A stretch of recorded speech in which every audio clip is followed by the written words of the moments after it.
لوگ جس طرح لائے ہیں، حمزہ بھی تو ایمان لائے ہیں، آخر ان کا راستہ تمہیں نظر نہیں آ رہا؟ ابو بکر ایمان لائے ہیں، ان کی طرح ایمان لاؤ۔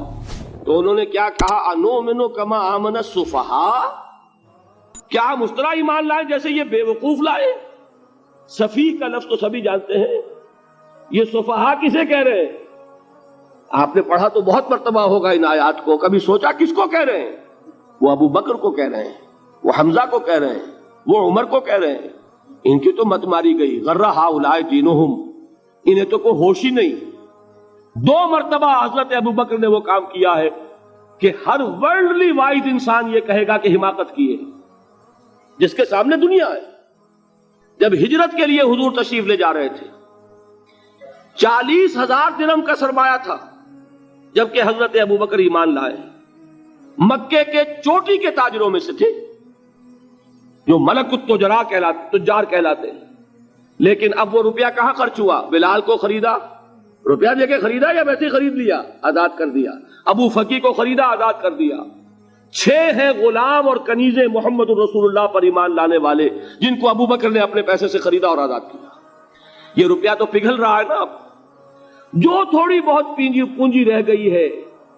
تو جب حضرت حضور ہجرت کے لیے تشریف لے جا رہے، وہ ساری پونجی اپنے ساتھ لے گئے، گھر والوں کو چھوڑ کر گئے۔ بوڑھا باپ، اندھا ابو قحافہ، بعد میں وہ بھی ایمان لے آئے۔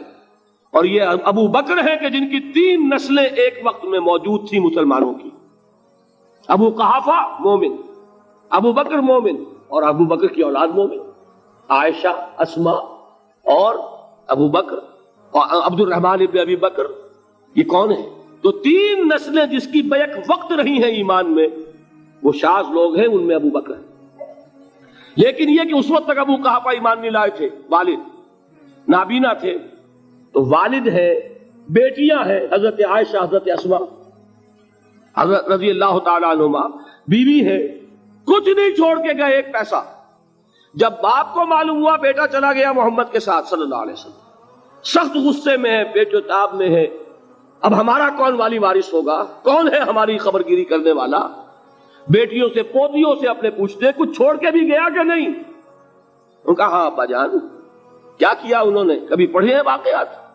کچھ کنکر روڑے لیے، ایک کپڑے میں پوٹلی بنائی اور اندھے دادا کا ہاتھ اوپر پھروایا، دیکھیے دادا جان یہ چھوڑ گئے ہیں، یہ مال ہے، یہ سونے اور چاندی کے سکے ہیں، ابا جان ہمیں ایسے نہیں چھوڑ کر گئے۔ واقعہ کیا ہے کہ ایک پیسہ نہیں چھوڑا ابو بکر نے گھر والوں کے لیے، سب کچھ لے گئے کہ کیا پتا محمد کے ساتھ جا رہا ہوں، کس وقت کیا ضرورت پیش آ جائے صلی اللہ علیہ وسلم۔ تو یہ کوئی عقل مندی کی بات ہے؟ اپنے غریبانوں میں جھانکی، آپ یہ عقل مندی کریں گے؟ کہیں چاہے نہ، یہ بات دوسری ہے، لیکن یہ کہ اس کو کون ہم میں سے عقل مندی کہے گا؟ اسی طریقے سے جب غزوہ تبوک کا وقت آیا ہے، وہ واقعہ تو بہت مشہور ہے۔ حضرت عمر فرماتے ہیں کہ اس زمانے میں میرے پاس اتفاقاً پیسہ بہت تھا، میں نے یہ سوچا دل میں کہ اس مرحلے پر تو میں ابو بکر سے بازی لے جاؤں گا۔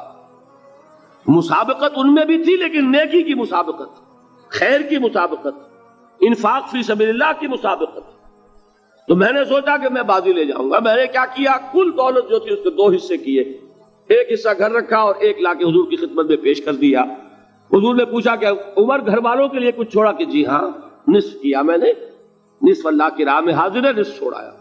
ٹھیک ہے، اب وہ آئے ابو بکر، پوچھا حضور نے ابو بکر گھر والوں کے لیے کچھ چھوڑا؟ کہ نہیں، صدیق کے لیے ہے خدا کا رسول، بس گھر میں اللہ اور اس کے رسول کے نام کے سوا کچھ نہیں چھوڑا۔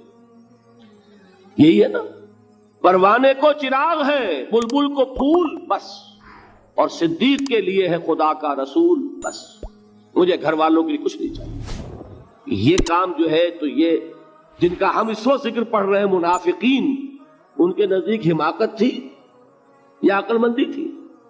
یہ سمجھداری تھی یا بے وقوفی تھی؟ وہ ہے جو بات کہہ رہے ہیں کہ جب ان سے کہا جاتا ہے ایمان لاؤ بھلے لوگوں کی طرح جیسے دوسرے لوگ ایمان لائے ہیں، تو کیا کہتے ہیں؟ انؤمن کما آمن السفہاء الا انہم ہم السفہاء ولکن لا یعلمون۔ آگاہ ہو جاؤ، اصل احمق یہ ہے، اصل بے وقوف یہ ہے، انہیں نہیں پتا کہ حقیقت کیا ہے۔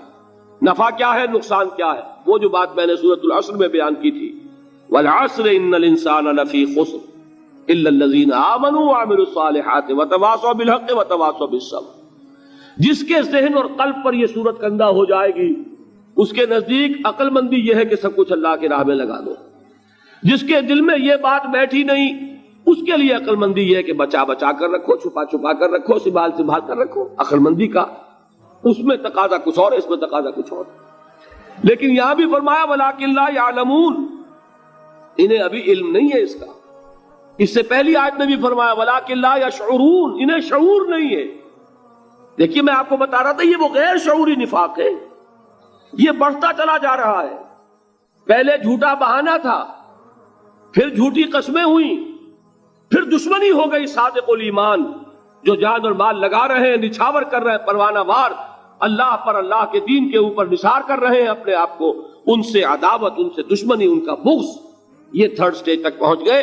اب بھی وہ اپنے آپ کو منافق نہیں سمجھتے، وہ سمجھتے عقل مند تو ہمیں، یہ تو بے وقوف ہے۔ ہم ہیں اصل میں بھائی، سمجھ کے چلنا چاہیے، تیل دیکھنی چاہیے، تیل کی دھار دیکھنی چاہیے، دائیں بائیں دیکھنا چاہیے، حفاظت کا بھی خیال ہونا چاہیے۔ یہ ساری چیزیں تو عقل مندی ہے نا دنیا کے اعتبار سے، تو وہ تو انہیں بے وقوف سمجھ رہے ہیں، اپنے آپ کو منافق کہاں سمجھیں گے؟ چاہیے ٹھیک ہے بھائی، دین بھی چاہیے لیکن دنیا کی فکر بھی چاہیے کہ نہیں؟ یہ آپ کہتے ہیں کہ نہیں کہتے؟ یہ تو بات آپ نے بہت دفعہ سنی بھائی، ٹھیک ہے دین بھی ہونا چاہیے لیکن دنیا بھی تو ہونی چاہیے کہ نہیں؟ یہ ہے سمجھ دنیا کی، یہ ہمارے معیارات ہیں۔ یہی وجہ ہے کہ دین ذلیل سے ذلیل تر ہو رہا ہے۔ دین، وہ جو میں نے حال ہی کے اشعار سنائے تھے کہ پستی کا کوئی حد سے گزر نہ دیکھے، اسلام کا گر کر نہ ابھر نہ دیکھے، مانے نہ کبھی کہ مد ہے ہر جزر کے بعد دریا کا ہمارے جو اتر نہ دیکھے۔ یہ دریا چڑھا کب تھا؟ جب صحابہ کرام نے وہ فینیٹسزم جس کو آج ہم کہیں گے، اس کا جب مظاہرہ کیا، اس کا ثبوت دیا، دامے درمے سخنے، جان مال تن دھن سب لگا دیا، تو اللہ کے دین میں بہار آ گئی، رونق آ گئی، دین کا غلبہ ہو گیا۔ اور جب ہم اپنے سمجھ کر رکھیں گے تو ظاہر بات ہے کہ اس کا تو پھر جو حشر ہوگا وہ وہی۔ دین میں کمزوری، ہماری دنیا جو ہے پھل رہی ہے، پھول رہی ہے، دین جو ہے وہ کمزور ہوتا چلا جا رہا ہے۔ یہ ہے تھرڈ سٹیج اس نفاق کی، کہ جس کے بعد اب کوئی امکان واپسی کا نہیں ہوگا۔ یہ غیر شعوری نفاق، جان لیجئے کہ یہ نہیں ہے کہ ماضی ہی ماضی میں تھا، اب اس کا کوئی امکان نہیں۔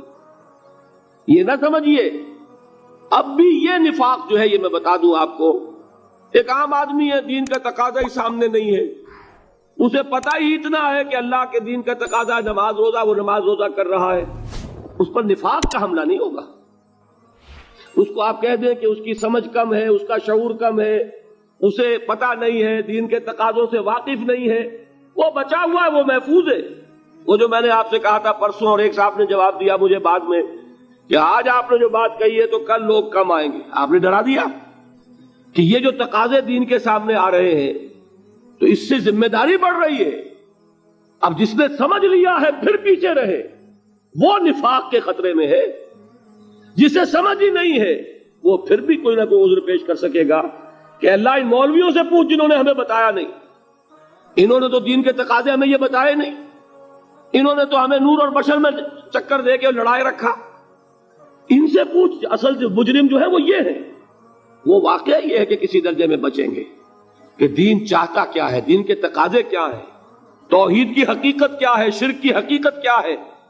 اس کی طرف اگر توجہ ہی نہیں دلائی جا رہی، اور اس غریب کو پتہ ہی نہیں، اسے پتہ ہی صرف یہ ہے کہ کھڑے ہو کر سلام پڑھنے میں اتنا فائدہ ہوتا ہے، وہ پڑھ رہا ہے بیچارہ، لہذا اس کا معاملہ آسان ہے بنسبت اس شخص کے کہ جس کے سمجھ میں آ گیا ہو، بات اس نے پالی ہو، دین یہ چاہتا ہے، دین اپنا غلبہ چاہتا ہے۔ علامہ اقبال نے غالب پر ایک جو نظم لکھی ہے باغ درا میں ہے، اس کا ایک شعر بڑا پیارا ہے، گیسوئے اردو ابھی منت پذیر شانہ ہے، شمع یہ سودائی یہ دل سوزی یہ پروانہ ہے۔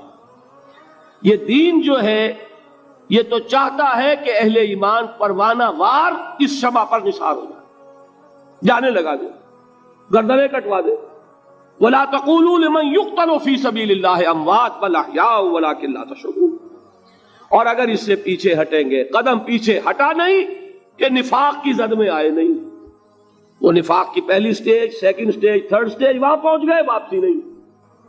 اس کے لیے ایک اور دو آیات میں چاہتا ہوں کہ اس سے اس حقیقت کو اور سمجھ لیں اچھی طرح، تاکہ کوئی اشکال نہ رہ جائے۔ ایک آیت تو میں نے شروع میں پڑھی تھی، ایک نہیں ہے، یعنی ایک جگہ سے سورہ عنکبوت، اور ایک آیت ہے سورہ حج کی، وہ میں نے شروع میں تلاوت نہیں کی۔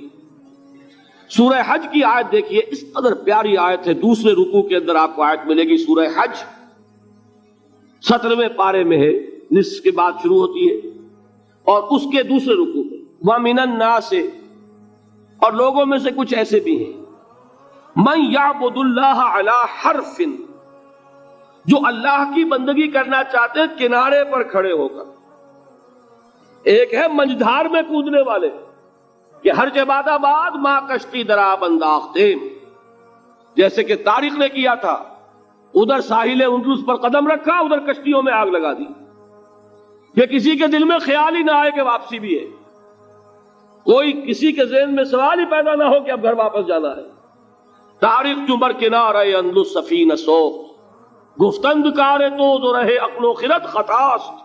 دیکھیں وہی عقل اور بے وقوفی والی بات آ گئی، لوگوں نے کیا یہ طارق کیا کیا، عقل مندی کی روح سے تو یہ غلطی کی تم نے۔ عقل تو یہ سکھاتی ہے کہ ذرا سنبھل کر چلو، جذبہ یہ کہتا ہے کہ نہیں، واپسی کا کوئی سوال نہیں۔